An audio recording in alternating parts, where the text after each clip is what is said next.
Hello, Danny here at Banded Auto Care. You're looking at a cylinder head, and I'm just going to talk you through the reasons why you're looking at that cylinder head. So this vehicle, which is a SsangYong Corando, came to me with an engine light on. The engine light was due to synchronization on the cam sensor. So because of that, I suspected the timing chain was stretched. I was right, put the vehicle back together. It ran beautifully for about 20 seconds. Then it started to misfire, and then I couldn't get it to start again. So every mechanic will tell you if that happens, that is a worry, because you think, oh God, I've done something wrong, I've bent the engine, what have you. So I wanted to know for definite that I hadn't done that. So there's a few things you can do. I've got a borescope, which is a very fine camera that will go down into the bore. The holes that allow you to go through the glow plug or the injector on this are too small for the borescope, so I couldn't see if the valves had hit the pistons. All I could do really is, well, two things: a compression test, which I did, and I had 270 psi across the board. So normally you would say, okay, well, everything's the same, that's probably alright then. But I went a little bit deeper. So this over here is a compression tester, and then this one is a compression loss tester. So when you put the cams so that the inlet valves and the exhaust valves are shut and put compressed air in there, you can measure the amount that comes out. Okay, so you would do that to see if you had a problem either with your piston rings or with one of the valves, the exhaust valves or the inlet valves. Unfortunately, cylinder 2 told me that there was a problem with it. Said that there was more air escaping from this cylinder than any other. Okay, so straight away I'm like, okay, yeah, I've done something wrong with it. Let's take the head off. I'm going to have to remedy this for the customer. Took the head off, and I found this. All these valves look like they should, which is obviously I was a bit miffed. One, I'm glad that I did get the timing chain right. There was nothing wrong. Two, I'm a little bit fed up because I've had to spend 3 hours taking it apart. I'm going to have to clean everything up, and then I'm going to have to put it all back together, new parts, blah blah blah.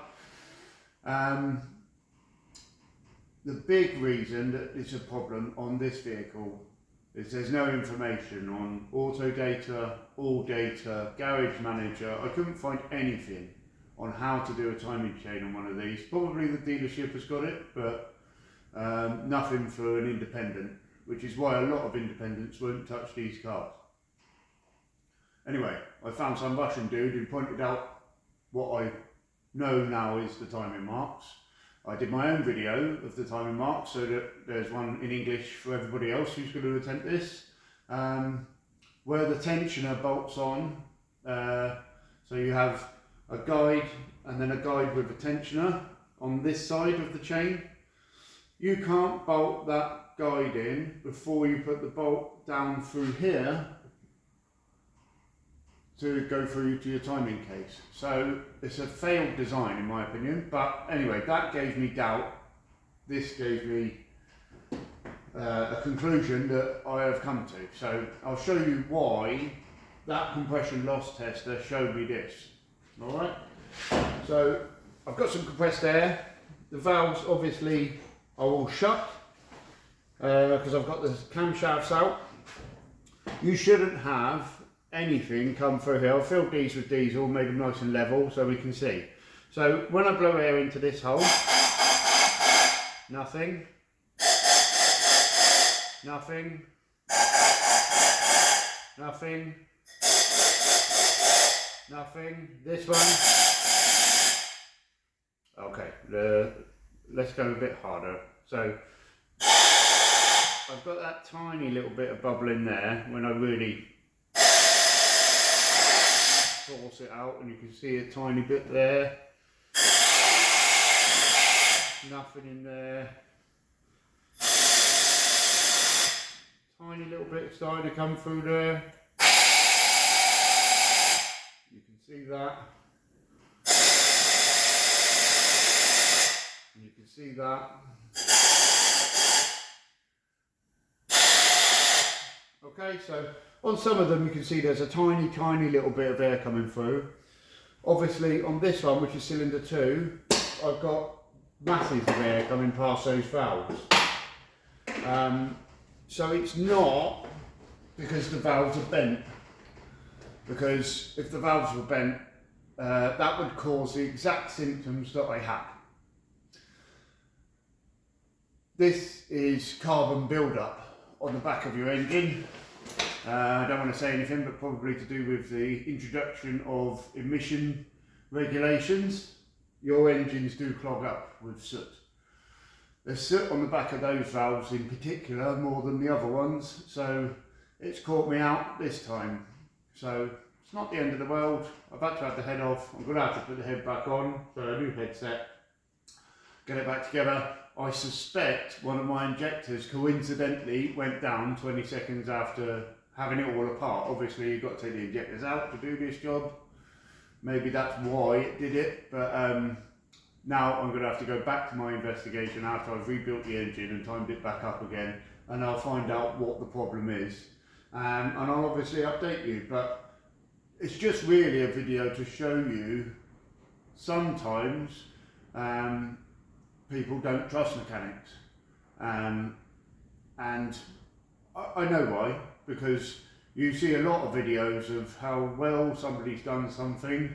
You don't generally see the videos where it goes wrong, and mechanical components do go wrong, the things go wrong. Sometimes the human is the wrong thing, sometimes the parts that you get are wrong, sometimes the information you get is wrong. Sometimes it's just really difficult to find a problem. There's all sorts of things that can go wrong while you're working on a car. They are ridiculously complicated.